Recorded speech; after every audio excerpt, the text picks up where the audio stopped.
sholatnya bihi, kalau memang di badan dia atau di tempat dia atau di pakaian dia ada najisnya gitu. Jadi bedanya hadas dengan najis, hadas itu perkara abstrak tidak terlihat, sedangkan najis itu adalah perkara bukan perkara, dia sesuatu yang ada bendanya, bisa dilihat, bisa dipegang, bisa dicium, bisa juga diraba.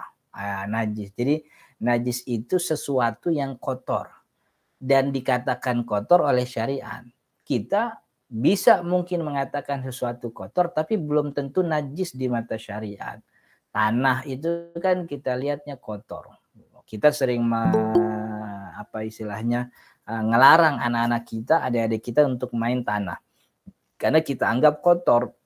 Tapi kotor yang kita bilang itu tidak berarti najis dalam pandangan syariat gitu. Tapi memang umumnya sesuatu yang kotor itu najis untuk umumnya.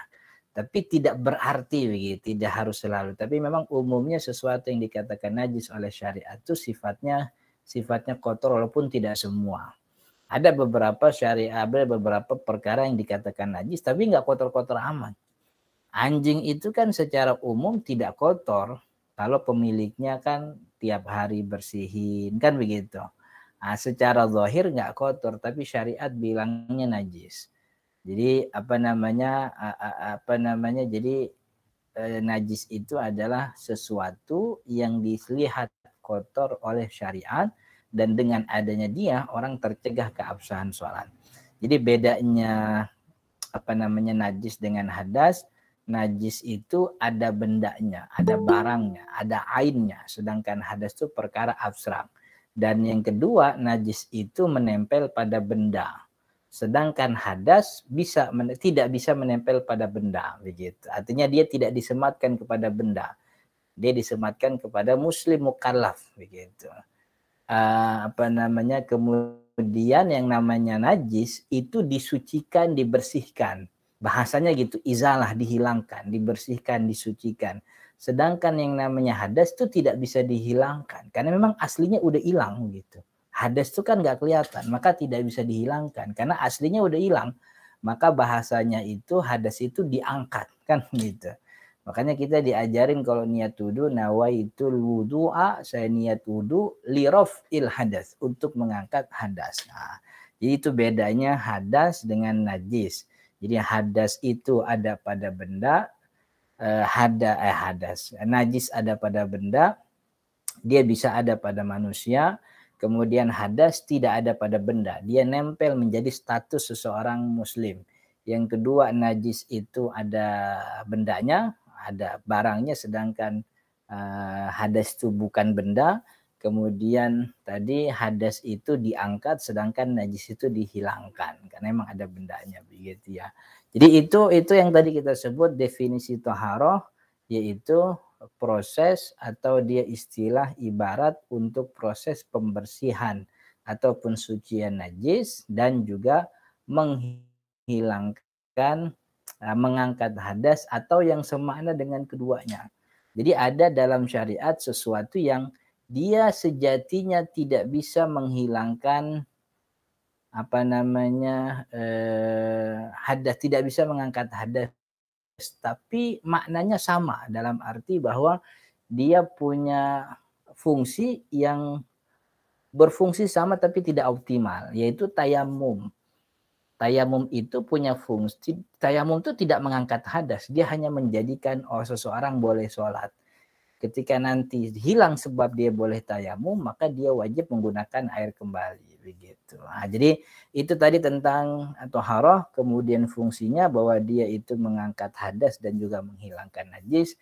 Tadi sudah kita bedakan apa itu najis, apa itu hadas. Nah, lalu kemudian tadi karakternya thaharah itu adalah perkara yang memang ta'abudi dalam bahasa kita, ta'abudi atau ritual atau bahasa kerennya dogmatis. Jadi perkara-perkara yang ada dalam thaharah itu adalah perkara yang muncul dari wahyu. Kita tidak bisa mengatakan sesuatu itu najis kecuali ada wahyu yang mengatakan itu najis gitu.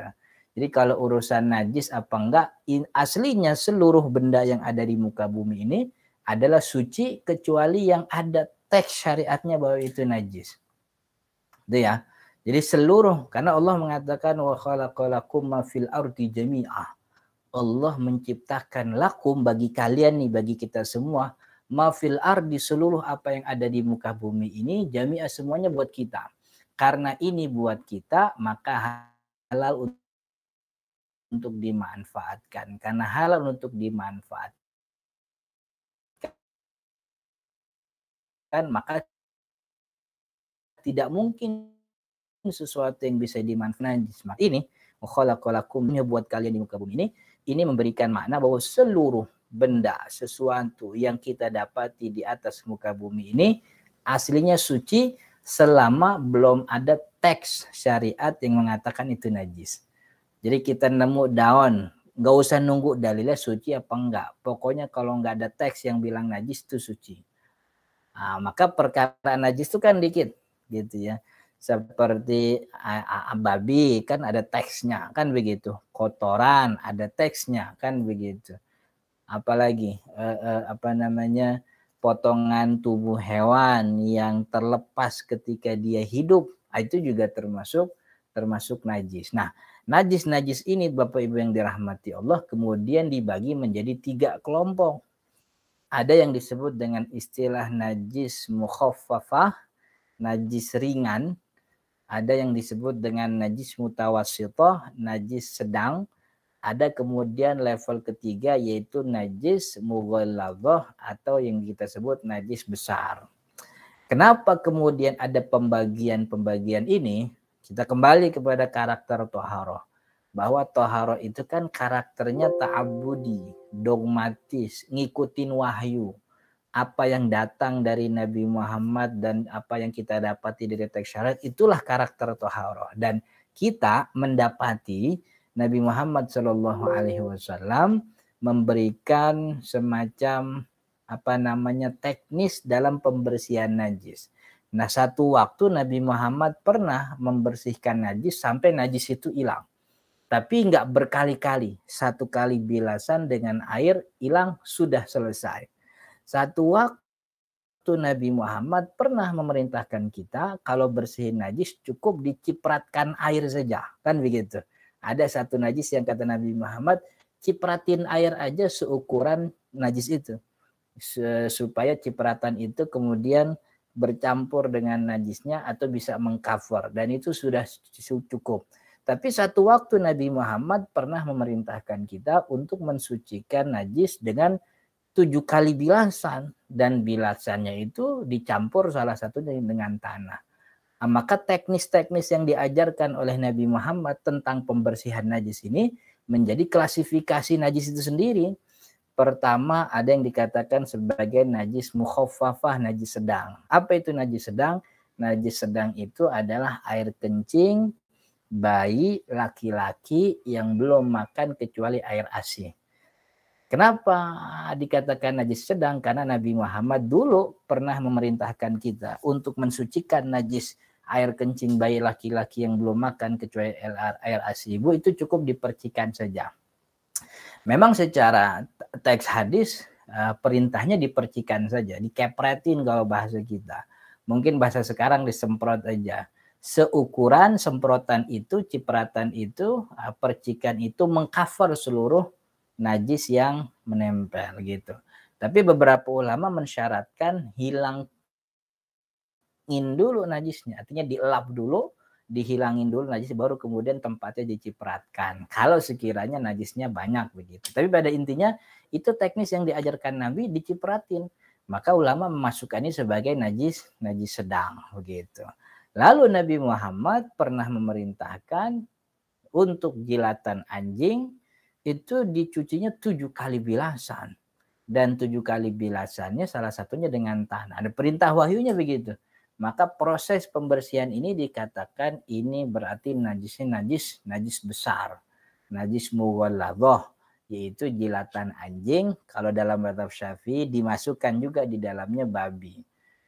Anjing dan babi itu masuk dalam kategori najis besar karena Nabi Muhammad dulu mencontohkan bahwa mensucikan jilatan ini dan jilatan itu bersumber dari perut dan perut itu kemudian bercampur dengan bercampur dengan keringat yang keluar melalui pori-pori, maka kulitnya, bulunya itu dalam pandangan Syafi'i, kulitnya, bulunya itu itu juga termasuk najis.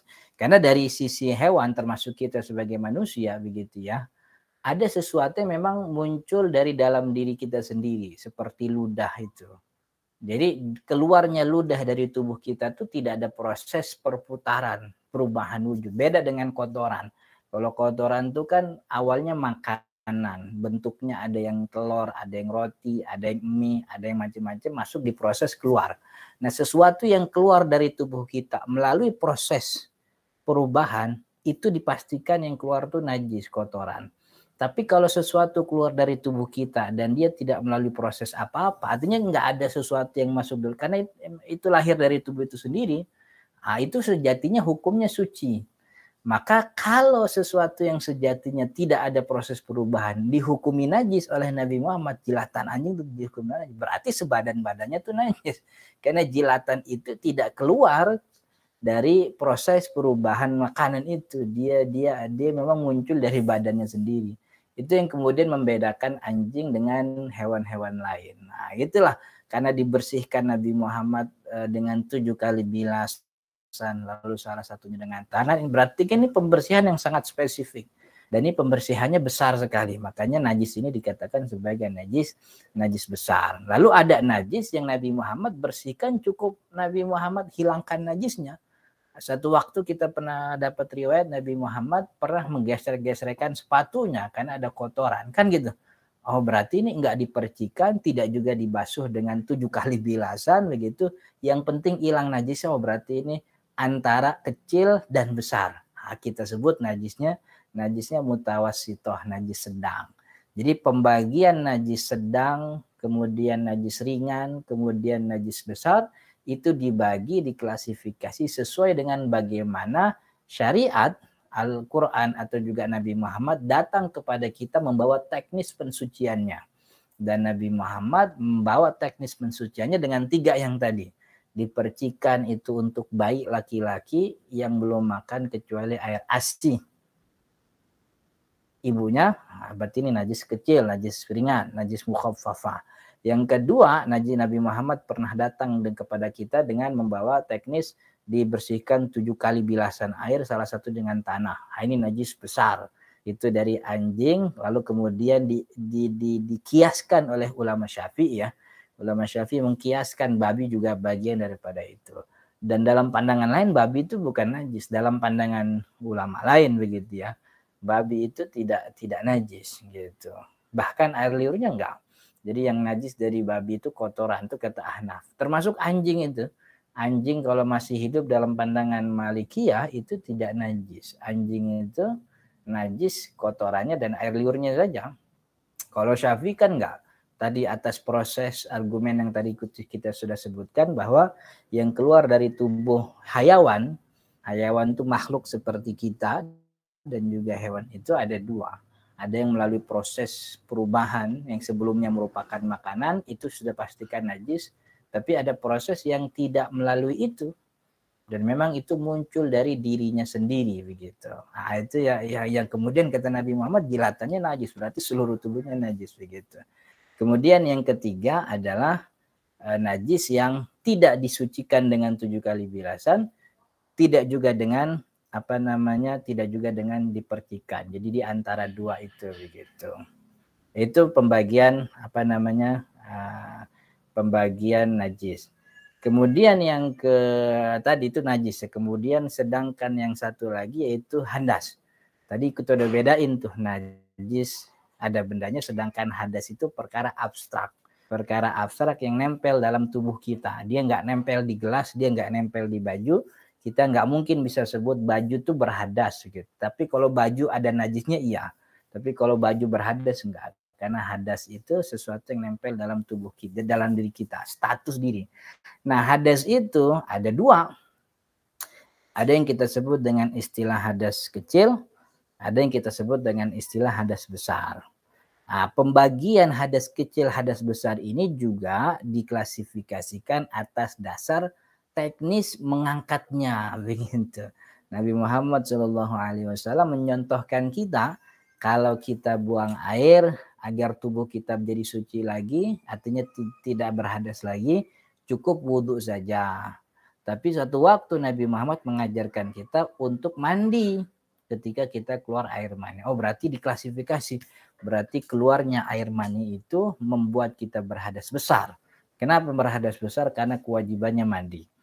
Tapi kalau air kencing gitu, statusnya kita hadas kecil. Kenapa? Karena Nabi Muhammad merintahin kita cuman berwudu saja. Nah, jadi kalau kita urutkan status apa perkara-perkara yang membuat kita berhadas kecil atau berhadas besar, pertama hadas kecil dulu. Hadas kecil itu bisa didapati oleh diri seseorang. Jadi statusnya berhadas kecil, yang pertama kalau dia buang air, atau lebih jelasnya keluarnya sesuatu dari dua lubang kemaluan baik depan atau belakang. Itu yang membuat orang berhadas kecil. Begitu ya, kecuali air mani yang tadi. Yang kemudian yang kedua, bersentuhan dengan lawan jenis yang bukan mahram. Kemudian yang ketiga adalah tidur. Tidur itu sesuatu yang membuat orang berhadas kecil. Karena dalam satu hadis Nabi Muhammad pernah bilang, orang yang tidur silahkan berwudu lagi. Oh, berarti tidur itu membuat orang berhadas kecil. Karena Nabi Muhammad memerintahkan orang itu untuk berwudu. Kemudian yang keempat, hilang akal. Hilang akal nih dalilnya ini adalah al-his.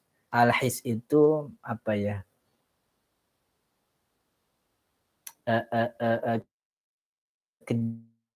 Kejadian natural. Bahwa kalau orang yang tidur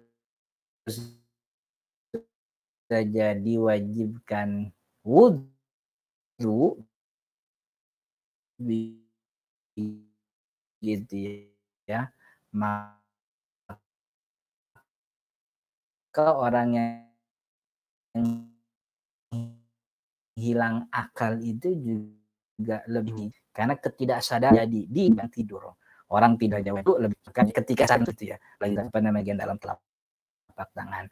Itu yang menyebabkan orang berhadas kecil. Nah, kalau sebab hadas besar ada 6. 3 khusus perempuan, 3 lagi laki perempuan bisa. 3 yang khusus perempuan, haid, nifas, melahirkan. Itu khusus perempuan. Yang 3 selanjutnya adalah pertama keluar air mani, laki-laki perempuan, entah itu dengan dikeluarkan dalam arti ada proses untuk melakukan itu, atau keluar air mani dalam bentuk dia ihtilam. Apa namanya ihtilam itu mimpi basah begitu. Yang kedua yaitu berhubungan badan, walaupun tidak keluar air mani. Kalau dia berhubungan badan, khitan ketemu khitan dalam itu ya. Bukan cuma nempel badannya, tapi khitannya ketemu. Khitan laki, khitan perempuan bertemu, maka itu yang membuat dia hadas besar. Yang ketiga adalah kematian. Orang ketika wafat, maka wajib dia mandi. Tentu bukan orang yang wafat yang mandi. Orang yang hidup memandikan orang-orang yang wafat. Itu dia secara umum tentang taharah, karakter dan fungsinya. Jadi pada bab ini sudah kita lalui muqaddimah daripada taharah tentang apa bedanya najis dengan hadas, apa juga sebab apa pembagian najis dan juga pembagian hadas. Insya Allah di pertemuan-pertemuan selanjutnya kita akan lebih dalam tentang taharah. Dari mulai wudhu, dari mulai najis, dari mulai mandi, termasuk tayamum, termasuk juga bagaimana bersucinya orang yang diperban gitu dalam pandangan syariat. Jadi ini sebagai penunaian atas kelalaian kita, kami maksudnya bahwa sejatinya ibadahnya itu bukan cuma sholat, karena kemarin kita mulai dari sholat dan 2 Kamis sholat terus begitu. Makanya kita rubah jadi 1 Kamis itu Kamis pertama sholat, Kamis kedua insya Allah kita akan terus membahas tentang taharah. Mudah-mudahan bermanfaat. Saya cukupkan sampai sini. Kalau memang sekiranya ada pertanyaan silahkan. Gitu. Saya kembalikan kepada Mas Rian. Assalamualaikum warahmatullahi wabarakatuh. Waalaikumsalam warahmatullahi wabarakatuh. Alhamdulillah kita telah dengarkan materi dari Ustadz Ahmad Sakarsi. Tadi jika diringkas mungkin materinya berkaitan dengan pengertian toharoh, perbedaan hadas dan najis, klasifikasi najis sama klasifikasi dari hadas. Mungkin mohon izin ada Bapak Ibu atau rekan-rekan sekalian yang ingin bertanya. Monggo bisa langsung, mungkin tidak ada resen ya, mungkin bisa langsung berbicara di Google Meet.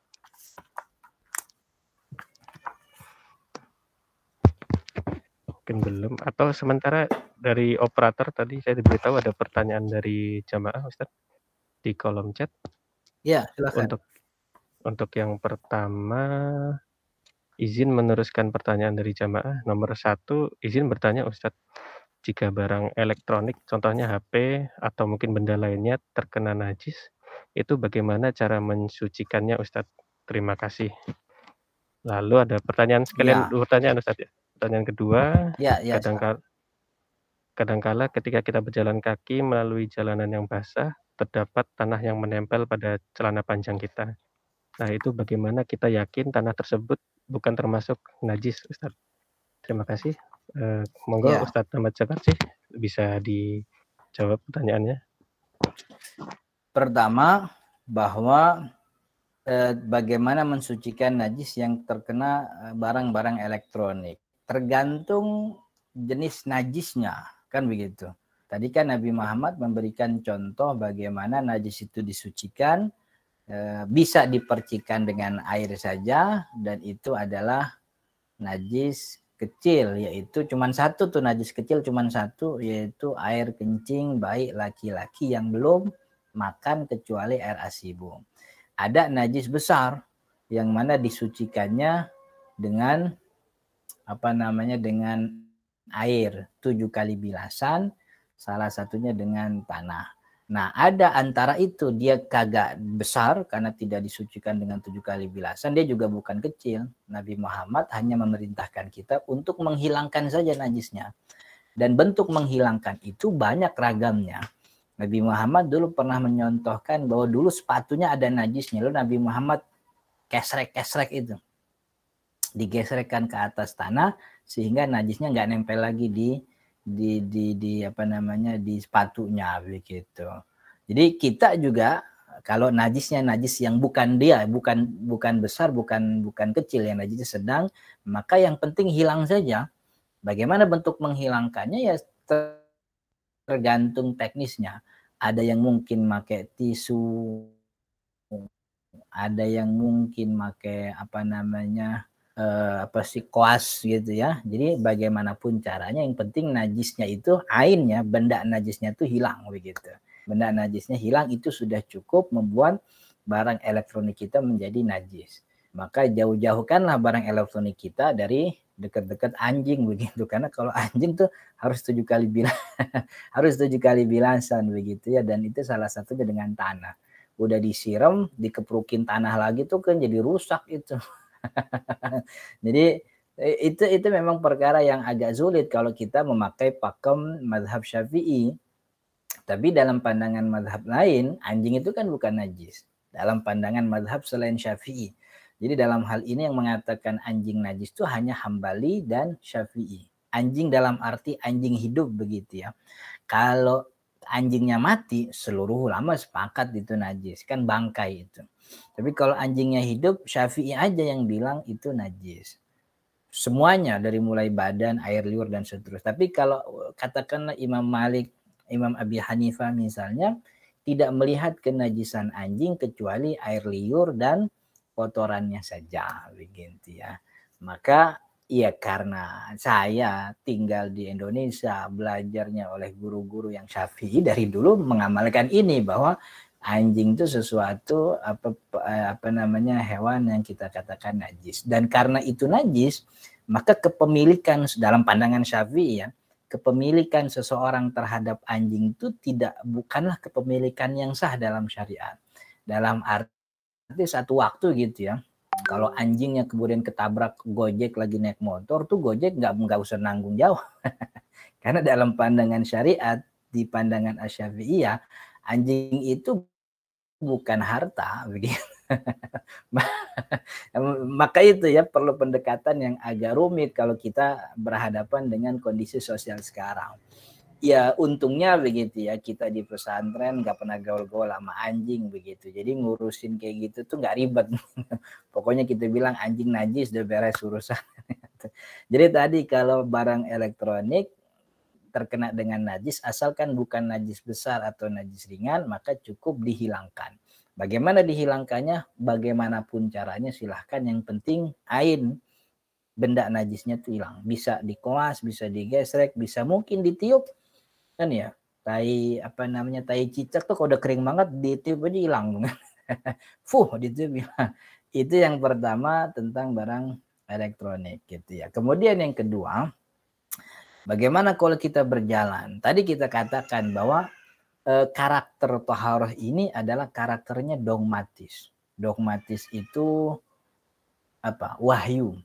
Wahyunya Allah mengatakan dalam surat Al-Baqarah, wa khalaqalakum ma fil ardi jami'a. Allah ciptakan seluruhnya yang ada di muka bumi ini buat kalian, buat kita. Ada legalitas dari Allah untuk kita dalam memanfaatkan seluruh apa yang kita dapati di atas muka bumi. Karena ada legalitas pemanfaatan, berarti seluruh yang ada di muka bumi ini adalah suci. Karena tidak mungkin kita bisa memanfaatkan kecuali kalau itu suci, kan begitu. Maka kaidahnya sesuatu yang ada di muka bumi ini suci kecuali ada teks yang mengatakan itu najis. Nah, gitu. Maka najis itu jumlahnya sedikit. Jadi seluruh yang ada di muka bumi ini suci kecuali ada teks syariat yang mengatakan itu najis. Nah, dan yang namanya jalanan kotor, kotornya jalanan kemungkinan najis iya, tapi masih ada kemungkinan suci bahwa itu tanah, kan begitu. Maka sesuatu yang punya apa istilahnya kemungkinan tidak bisa dipastikan najis atau tidak, maka kita tidak bisa hukumi najis. Sebagaimana kita datang ke departemen store, masuk ke toiletnya, kemudian kita buang air lah di toilet itu. Yang kita lihat bahwa gagang pintunya bersih, kan begitu. Tapi kita nggak tahu, mungkin orang sebelum kita ngencingin gagang pintu tuh, gitu. Tapi yang zahir di mana kita tidak ada najis yang pasti di situ. Maka karena tidak ada najis yang pasti, tidak bisa dihukumi bahwa itu najis. Jalanan yang kotor ya kotor memang, tapi kotornya tanah tuh bukan najis begitu. Bukan najis ya, kecuali kotornya tanah yang tanahnya itu di samping kandang babi, kandang anjing, kan itu udah Pak. Tapi kalau jalanan umum yang lewat cuman kucing, ayam begitu, kemungkinan ada kotor, ada najis, iya, tapi masih banyak sekali kemungkinan bahwa itu suci. Artinya tidak ada sesuatu yang membuat kita yakin bahwa itu ada najisnya. Maka kembali ke hukum asal bahwa seluruh yang ada di muka bumi ini adalah suci begitu. Jadi keraguan-raguan tentang apakah najis atau tidak itu tidak bisa dijadikan patokan bahwa itu najis. Harus dipastikan bahwa memang ini najis. Iya, tadi gua lihat nih anak gua kencing di sini, gitu. Itu najis kan gitu.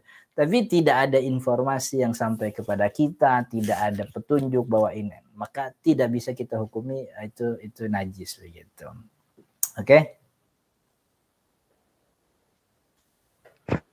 Baik, terima kasih Ustaz. Mudah-mudahan cukup menjelaskan bagi para jemaah yang bertanya.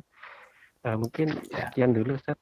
Jika ada jemaah yang ingin bertanya, mungkin bisa disampaikan ke panitia atau mungkin di pertemuan selanjutnya bisa ditanyakan lagi. Sekali lagi terima kasih Ustadz Zakarsi telah memberikan materi yang luar biasa, menyempatkan waktunya mengisi kajian pada siang hari ini. Sekali lagi kita doakan mudah-mudahan kepada teman-teman yang terkena dampak dari COVID-19 segera diberi kemudahan dan diberi kesembuhan. Amin. Amin. Amin. Nah, sekali lagi mudah-mudahan ilmu yang kita dapatkan bisa kita pahami, kita amalkan dan memberikan kebaikan kepada kita semua. Sebagai penutup, marilah kita baca penutup majelis. Subhanakallahumma wa bihamdika, astaghfiruka wa atubu ilaik. Sekali lagi terima kasih Ustadz dan mohon izin rekan-rekan sekalian untuk menutup Google Meet pada siang hari ini. Akhir kata, wassalamualaikum warahmatullahi wabarakatuh. Assalamualaikum warahmatullahi wabarakatuh. Izin menutup Google Meet. Ya.